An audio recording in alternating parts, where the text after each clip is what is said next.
Imagine I'm a Georgian gentleman. I've just come from nearby fashionable Bath in order to visit Hun Street, one of the largest and most opulent mansions of the Georgian era. And no, it's not that. That's just the lodge.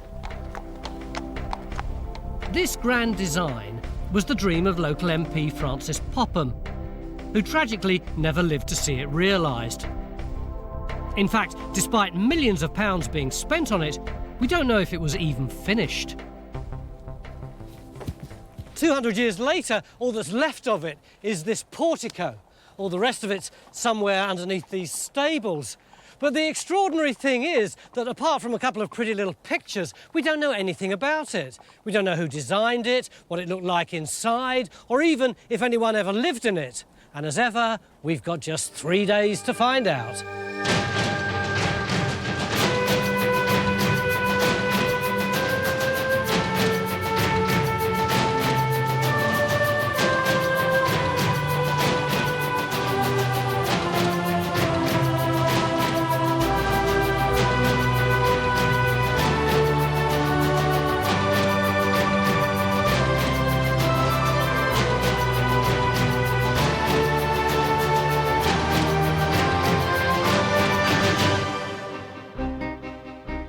There have been mansions at Hun Street since medieval times. Sir John Popham, one of the most important figures of Elizabeth I's court, acquired the estate in the 16th century. But it was his descendant Francis who built the last, and legend would have it, grandest mansion of them all. What do we know about the mansion, Jonathan?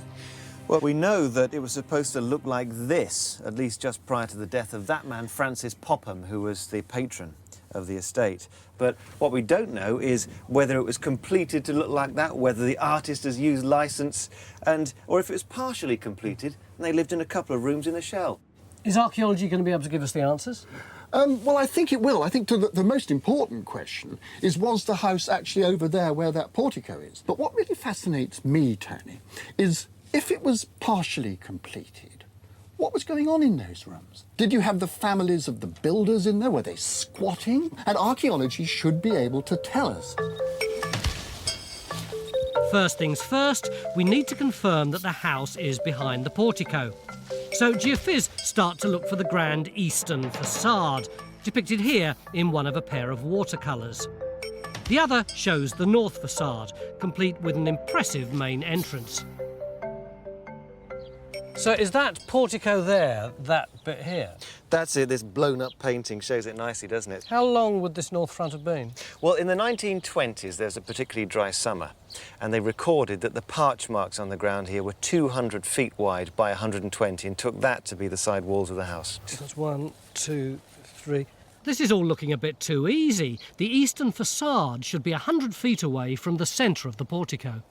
Have you done the geophys for this area yet? Of course we have. And have you hit anything that might be our east wall? Well, look at these results. The red line is actually that theoretical line at 100 feet.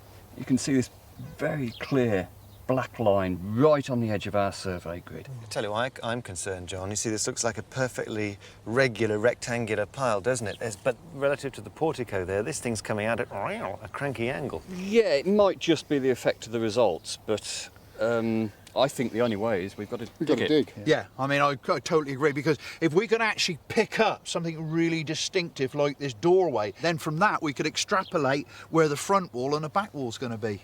I mean, the other thing is, there's also this feature in the data. That might just be a ditch. Now, whether that's related to the house or an earlier phase of activity, I think it's worth looking at that as well. Yeah. So in goes Trench 1 to locate the eastern facade. Whoa, whoa, whoa, whoa, that looks like a big bit of building, that does. That's the sort of stuff I'd have expected the building to be made of, isn't it? Oh, yeah. Mind your knees. Manganese? No, mind your knees. Manganese. Ah. Oh. Here, Francis. Now that looks like that mortar, look. That is that same mortar. That is exactly that same mortar as is over there. On the portico? That is. Go on then, John. Where's this on the geophysics? Oh, where I said it was. Yeah, but I thought you said it was right at the end of the No, trench. look, you can see it's 2 metres in. 2 metres in. 2 metre. Oh, well, there you go then. That's it. That is it then. It's still the first hour of the dig, and already it looks like we're onto the eastern facade of Francis Popham's grand mansion, a building project clearly intended to show off the family's status. You know how if you're building your own place and you run out of money, you park a caravan on site and rough it for a few months? Well, this is the Popham's version of that caravan. The lodge that Francis Popham built was up on the hill overlooking the moated medieval mansion, which we believe he demolished to make way for his new house. If there was a perfectly serviceable medieval building here anyway, why do you think Francis Popham spent so much money on building a new place? Well, the 18th century is a century of improvement, and that's a key word. And people want to improve their estates. They want to prove their taste and their culture. And one of the ways that you do that is by building or rebuilding. And so putting up a new house or refronting an old house was very, very typical. When did Francis die? Francis dies in 1779 in February. It's his wife who takes over. And Dorothy Popham's an interesting woman and obviously a fairly forceful woman. And she keeps the building going until 1797 when she dies. Now, this is really intriguing because of the fact that she doesn't have a child. And most of these family houses that are being built with dynasty in mind. You want to perpetuate your family name. And if Francis and Dorothy had no heirs, it makes such a vast building project all the more extraordinary. What's this white stuff? Looks like shell, no? Let's put the old spectacles on. Back on site, Phil's discovered a gravel surface beside the wall line. That looks like burnt Oh, flint. it does look like burnt flint.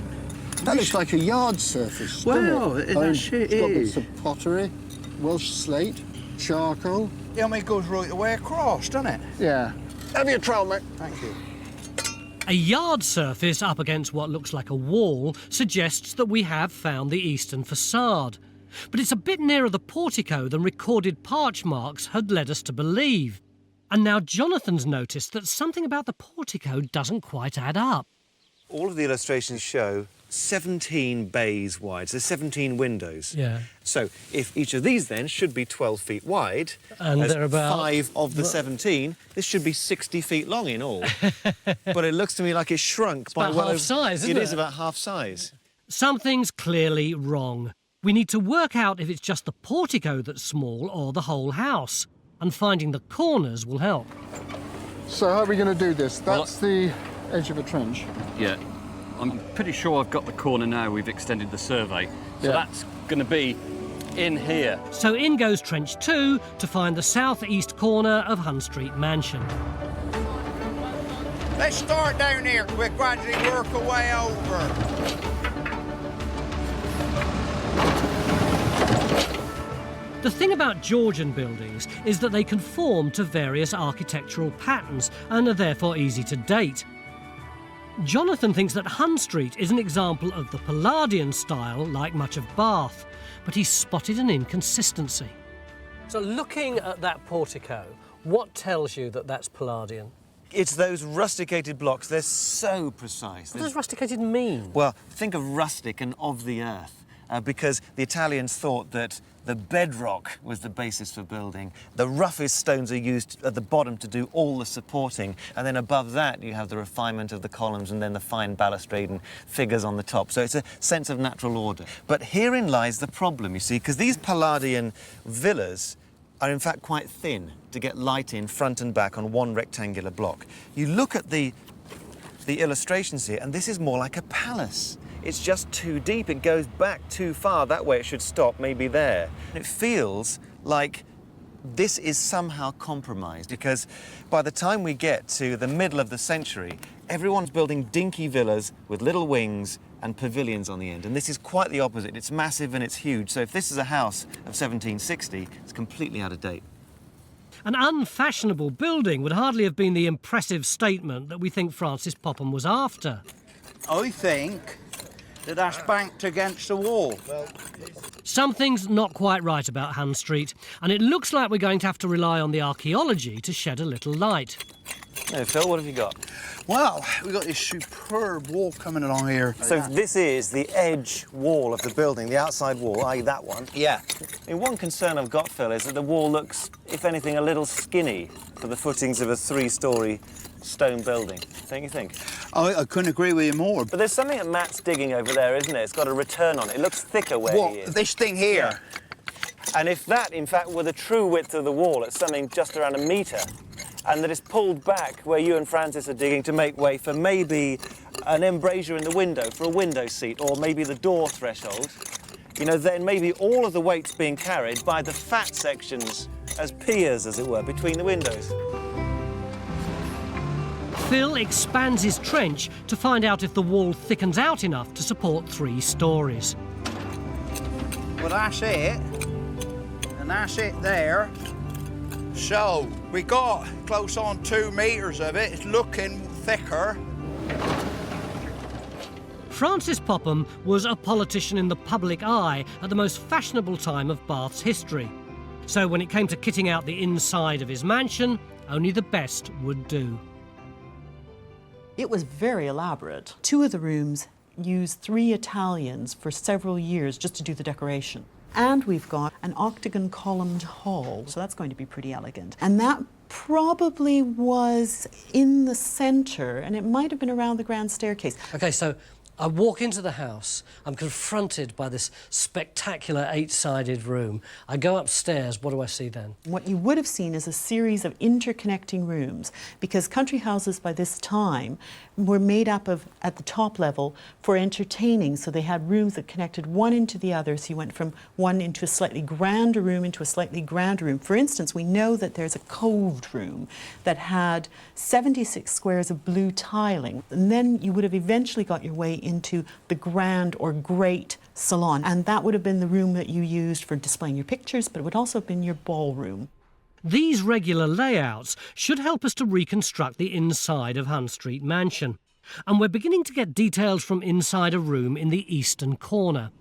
What about the life inside the building? Has anything been found to tell us who did what when? There's been a bit of a mishmash of stuff, but 3 things definitely seem pretty significant. This is a big piece of metalwork. Yeah, it's a panelling hook or hanger. And you build that between 2 stones, so you set it in the mortar, that projects, and you basically nail your panelling frame to that piece of metal. And it dresses a room beautifully. So you could make a guess that these rooms here were given wooden panelling.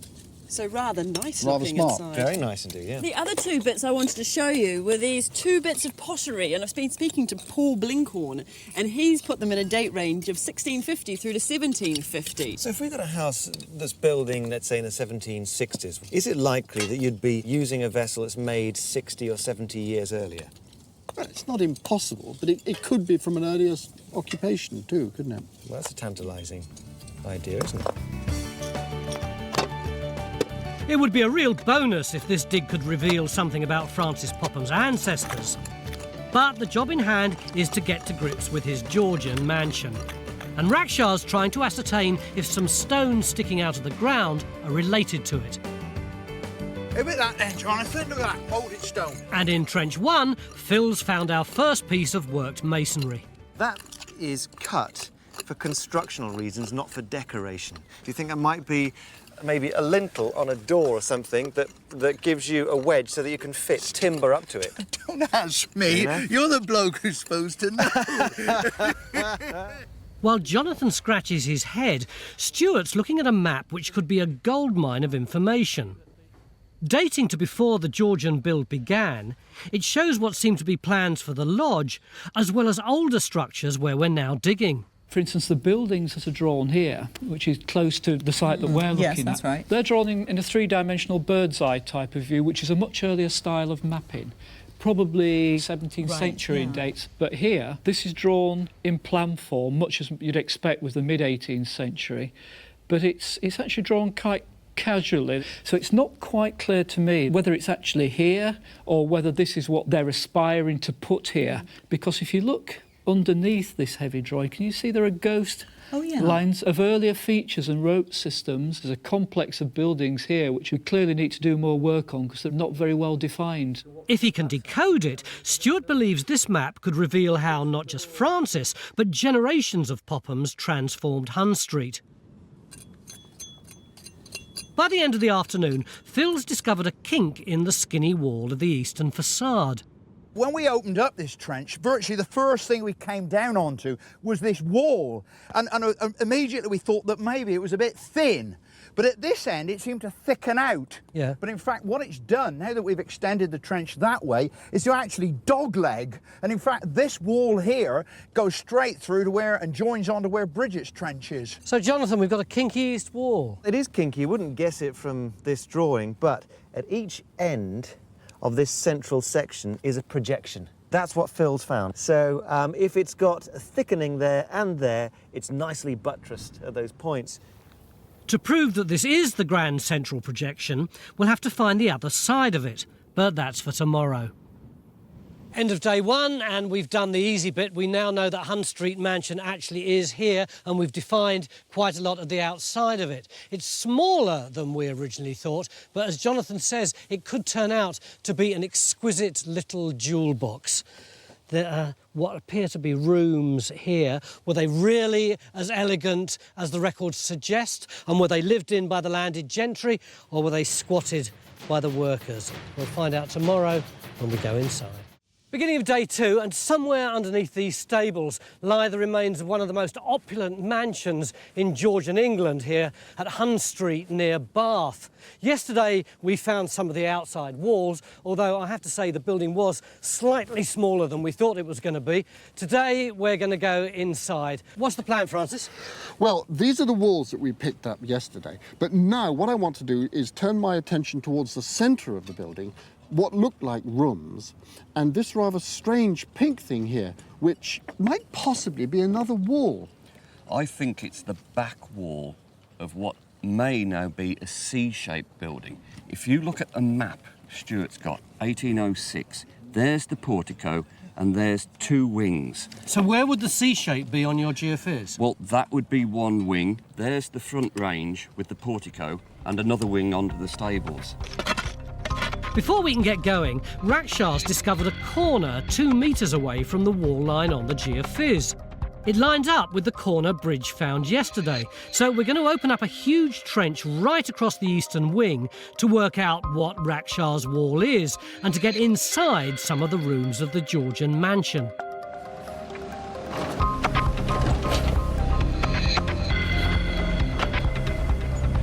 Geophys are now trying to locate the west wing under the stables. In the eastern corner, we're digging through tons of rubble in what could be the mansion's cellars. And Matt's been investigating the flinty surface running outside the east wall.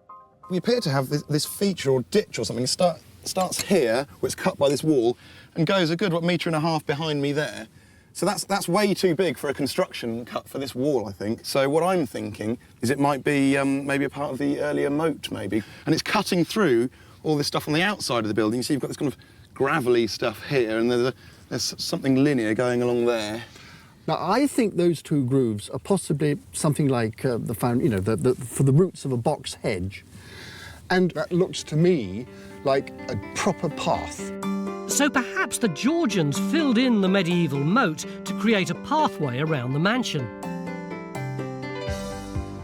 We're hoping this dig will reveal when the mansion was built.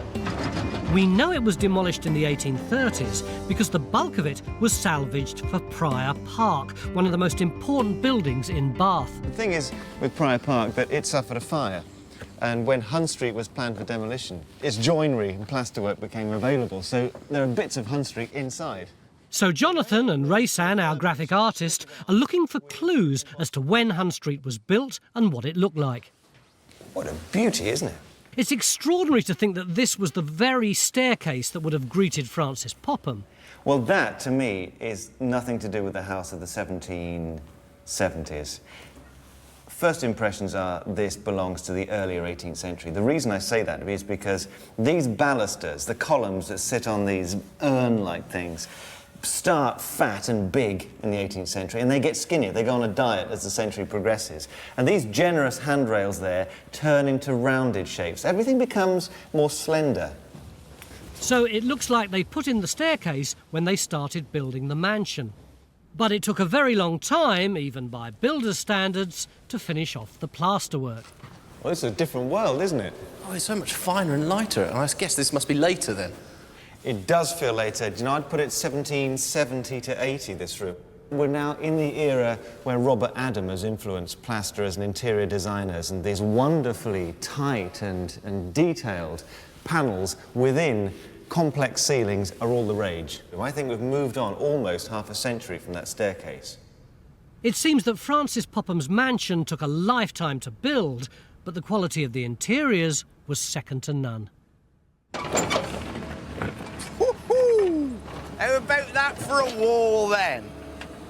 Back on site, Phil's found another wall. What do you think of that then? That's a wall and a half, isn't it? But it's much fatter than anything else we've seen. What's think of that then? Bloody hell. That's the other edge of it, look. That is a hell of a width, isn't it? Isn't it? Compared with everything else we've had. It's twice the width. Oh, stone me, that is a wall. OK, so it's a big wall, but Phil's job is to find out what it's doing inside the mansion. Yeah, we'll have a bit off there. Yeah.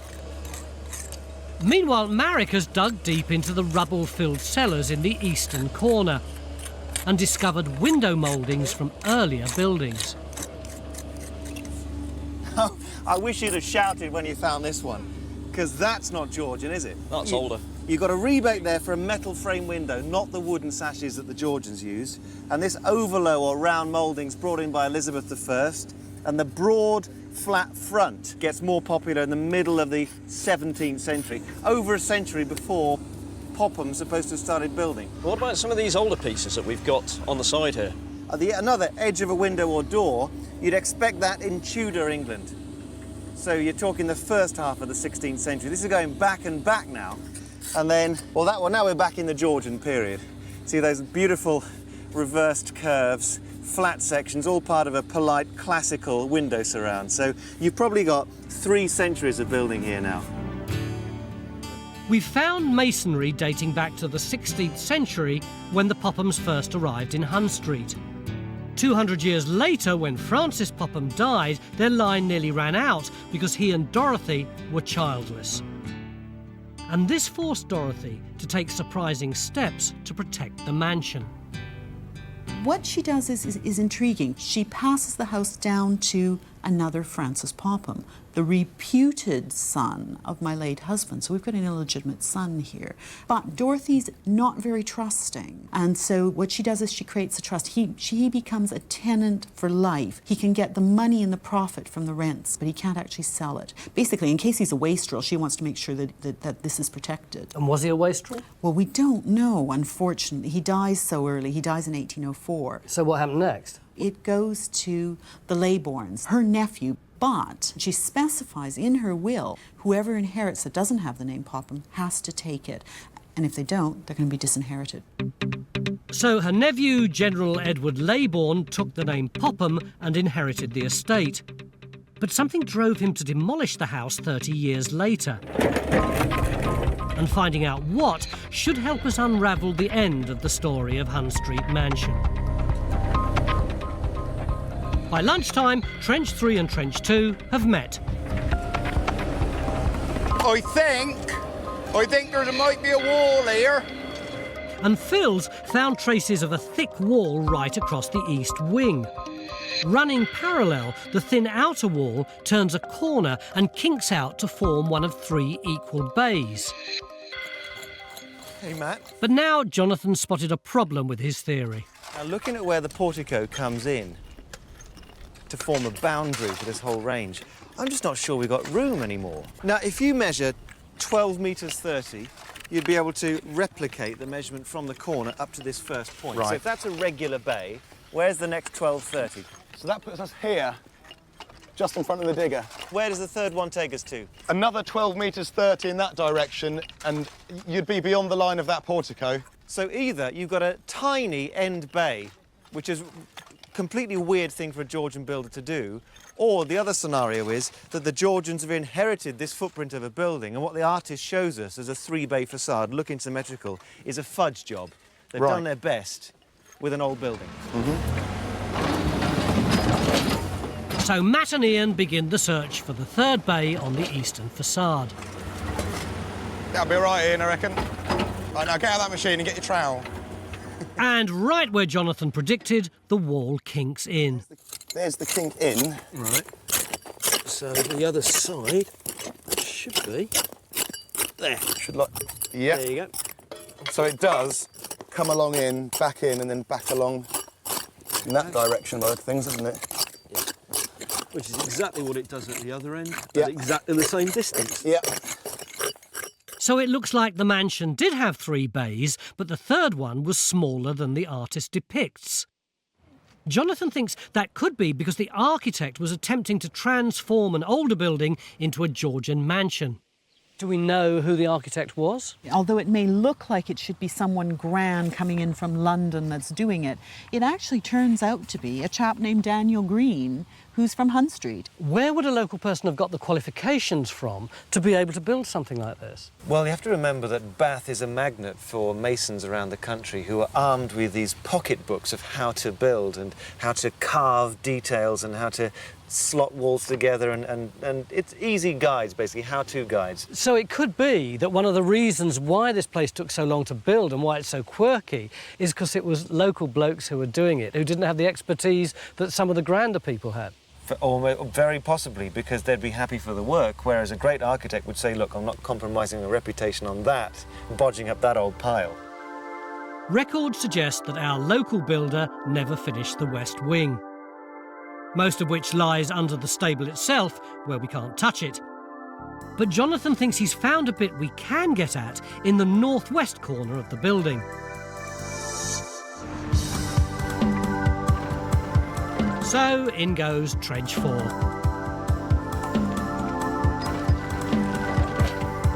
Despite digging out a vast amount of rubble, we've found very little evidence of anybody living here, let alone the Pophams.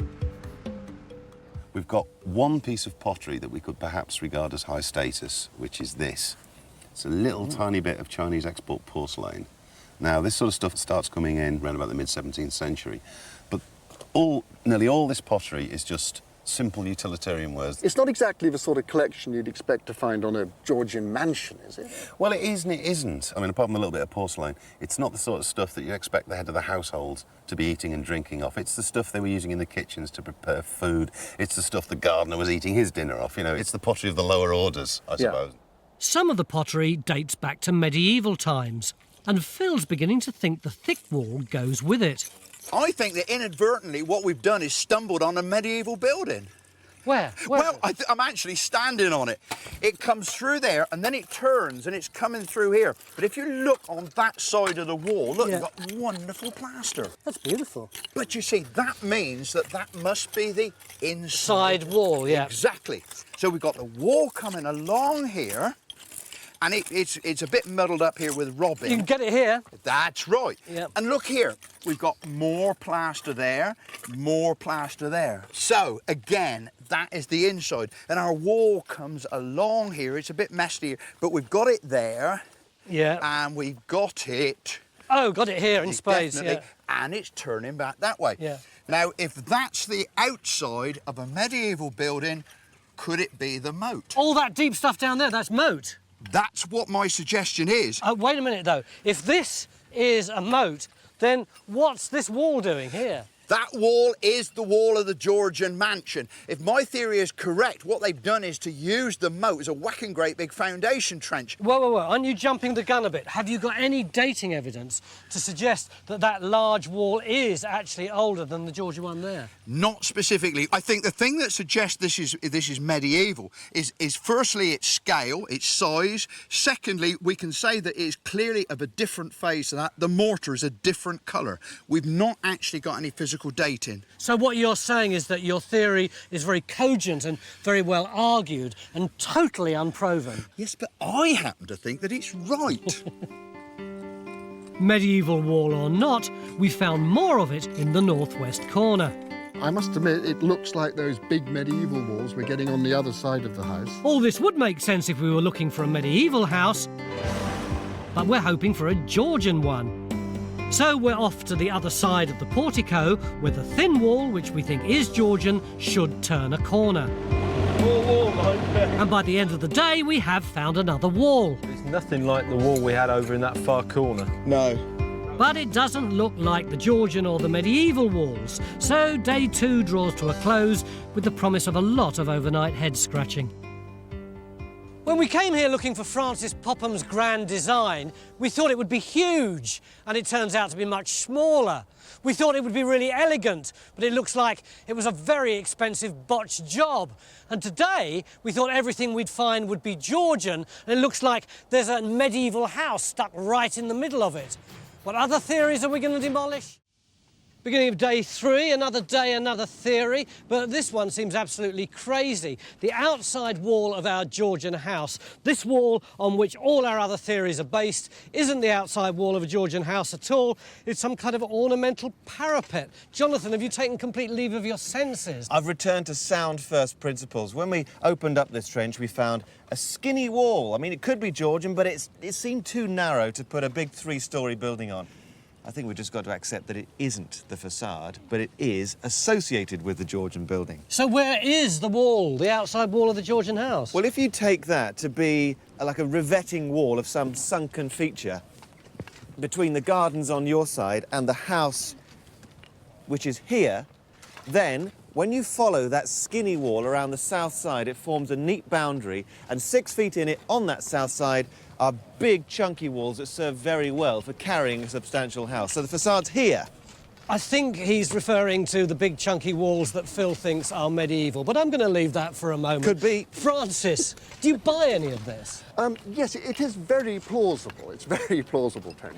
But I think we need some good archaeological proof of it all. Well, we don't even know that there is an inner wall here. No, so the key thing, precisely, Tony, the key thing is to put a trench here that goes back, and with any luck it might catch a kink in an inner wall, if there is an inner wall. So the theory is that it goes Georgian wall, some unspecified void here, some kind of parapet here, and then the moat, which is that Georgian or is that medieval? We don't know. So far, the evidence suggests medieval.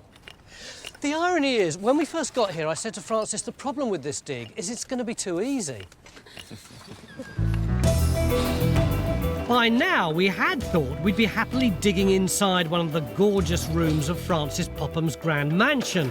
But instead, we're still faffing about trying to figure out which are the outside walls.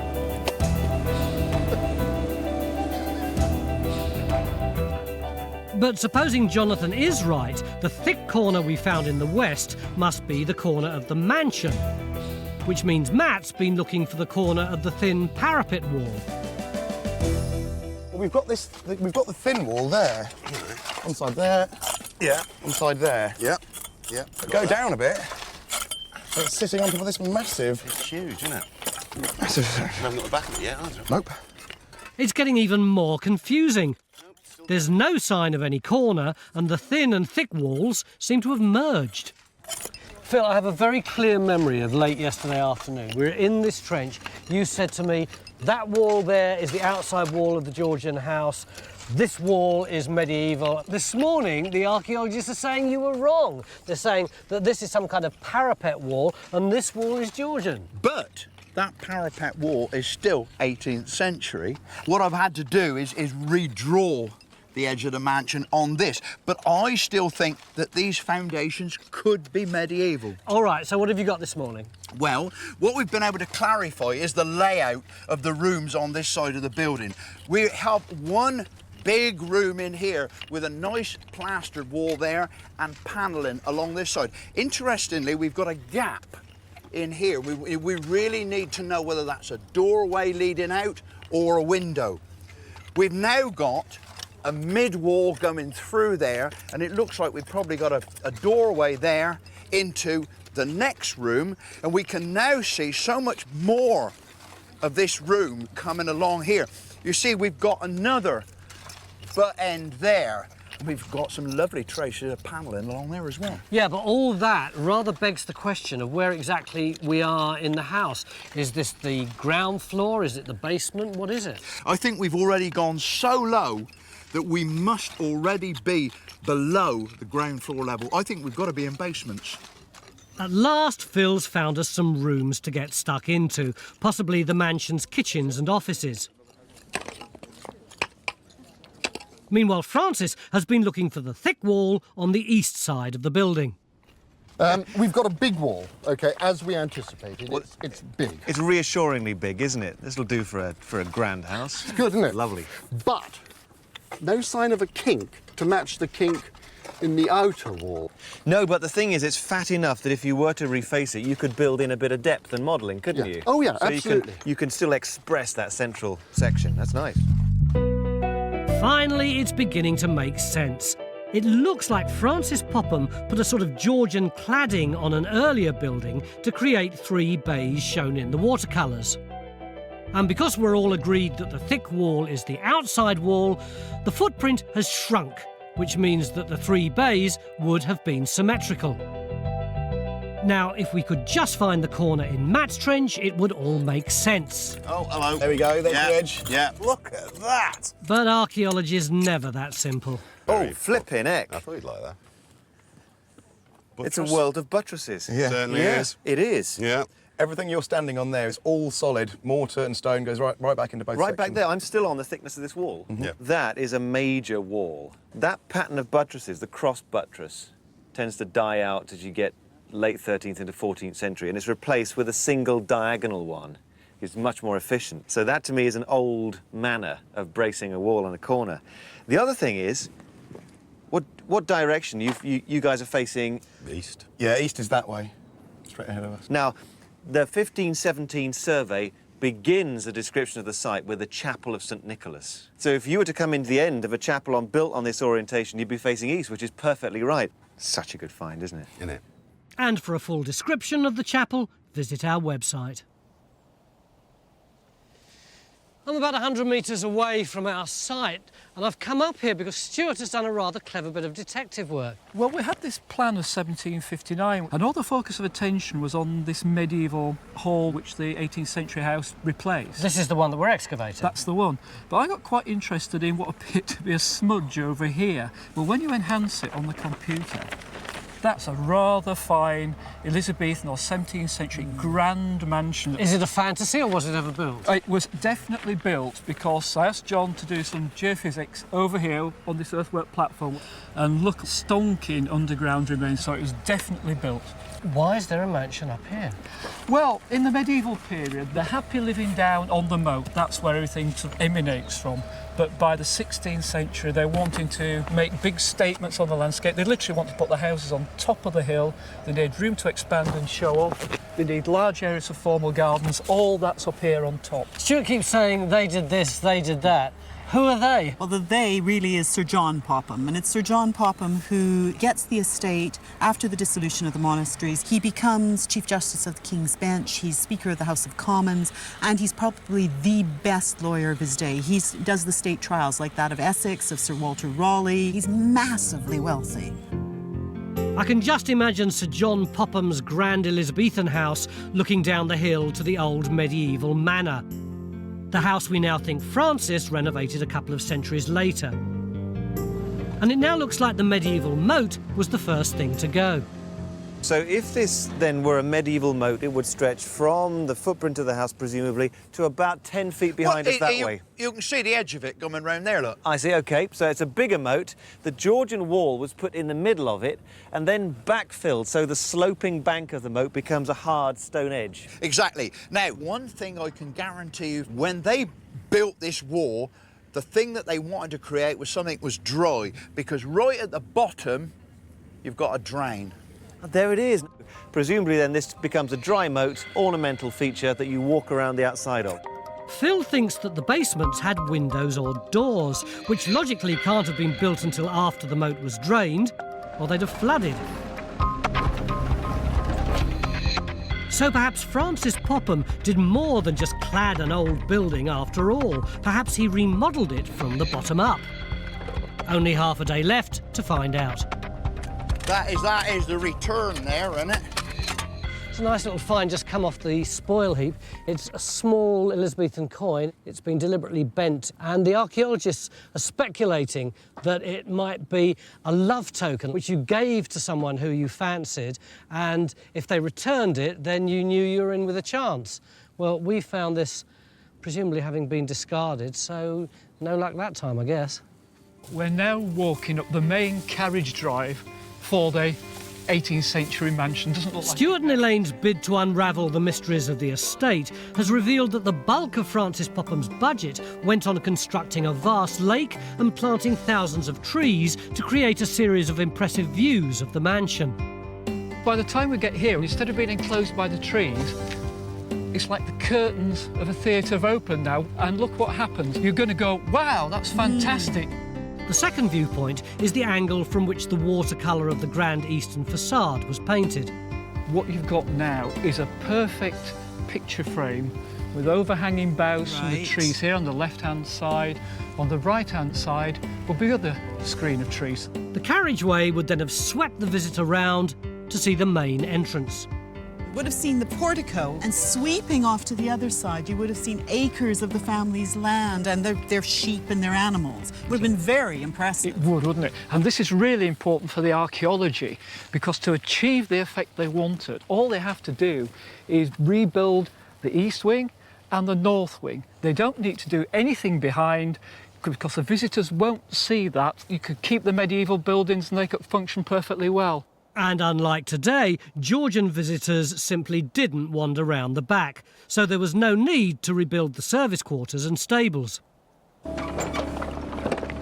We're getting towards the end of the day, and Phil's beginning to get a clearer idea of what his basement rooms looked like. Whoa, there's the wall. Wait. There's a bit of a recess there, isn't it? We've got a bit of wood on here. It's not a bit of leftover sill, is it? Look at that, Phil. Oh, good Lord. See that running underneath those slabs? There's your wood. Yeah. Resting on that. Yeah. Which means these blocks are in situ on top of it in the doorway, with more stonework above it. It gives us some indication of how much further we got to get down to get the floor that we hope to be standing on. That's right. The height of this doorway suggests there's at least a metre of rubble to dig through. And every bucketful is a reminder of how Francis and Dorothy Popham's dreams came to nothing, thanks to their nephew, the General. In the end, the house is costing the General too much money, and he decides that he wants to have it pulled down. I thought the will specified that the person who had the house couldn't let go of it, they had to look after it. Well, what he does is he gets a master builder to come in here and survey it. And he writes up a report in damning terms, saying just what kind of horrible shape the house is in. And what he actually tells us in this report is that if we wanted to make the house livable, it's going to cost about £5,000. However, if you were going to finish it to the original design, right here he's saying it's going to cost you at least £60,000. What's that in today's money? It's about £4 million. It's a heck of a pile of money. So he submits this document to the trustees? He does submit this to the trustees on the argument that he's going to be ridding the estate of a nuisance. The huge expense persuaded the trustees to authorise the demolition of an unfinished and dilapidated Hun Street mansion. That's the face there. And the best bits were sold off to Prior Park. Well, that is nice. The General left the portico as a relic of his uncle's grand design, while his family made the lodge their home. Well, we got our sill, look here. Phil's trench is now too deep to work in, but he's determined to get to the bottom of his basement room. Oh, look at that. Does that look like you plaster to you? It does, yes. I mean, if I can hook that away, awkwardest form of digging I've ever done. Yeah, I'm sure that is a plastered surface there. It's looking like it, isn't it? Oh, look. Come here. Am I right in thinking that there's a line comes up through there? Yeah. Does that mean that's where the window's going to be then? So it seems that there were windows looking over a dry moat running around the eastern wing, up to the mysterious corner where Jonathan thought we'd found a medieval chapel. Well, I've been slapped round the face by the wet haddock of reality, haven't I? Because this felt like a medieval building. See what I mean? Those corner sort of seem like buttresses. But I don't mind at all, because if what I'm reading is right, is that stub there built into the corner? Yeah, it's all part of the same thing. You can just see there's a vertical face down the bottom there, and you've got another one going along there. That's fine. You're on the corner of that big wing that extends down to Phil's Trench. And if that wall, the small one, is built into it, and it returns around this way and it's built into this corner, then we've got the same wall being built into both the wing and the moat wall at the same time. It's the same build, isn't it? Yeah. Yes. Right. This requires a major rethink.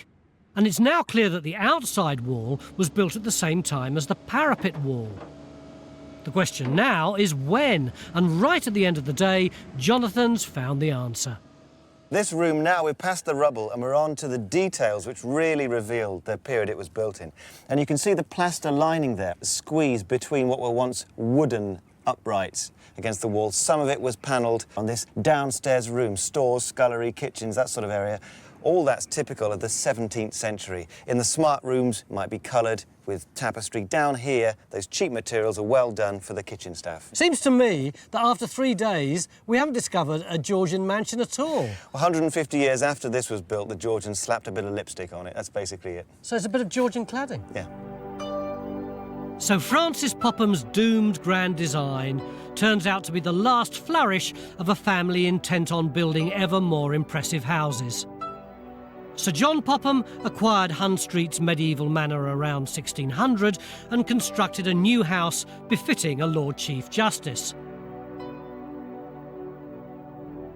But around the time of the Civil War, the next generation of Pophams built another house, the one we've uncovered. And over a century later, Francis spent a fortune refacing the outside of the house, lavishly remodelling the inside and transforming Hun Street's gardens. But to finish it was too expensive a proposition for his nephew, who eventually pulled it down and moved into the lodge. We've all overstretched ourselves, but the Pophams more than any of us. They put all their hopes in a building that eventually turned out to be a visible symbol of their decline. Not only was it sold off for scrap, but if our evidence is right, they hardly ever even lived in it. A perfect example of reality meeting a rather too grand design. And of course, this being Time Team, in the last 5 minutes of the dig, we found out that it's 150 years older than we all thought.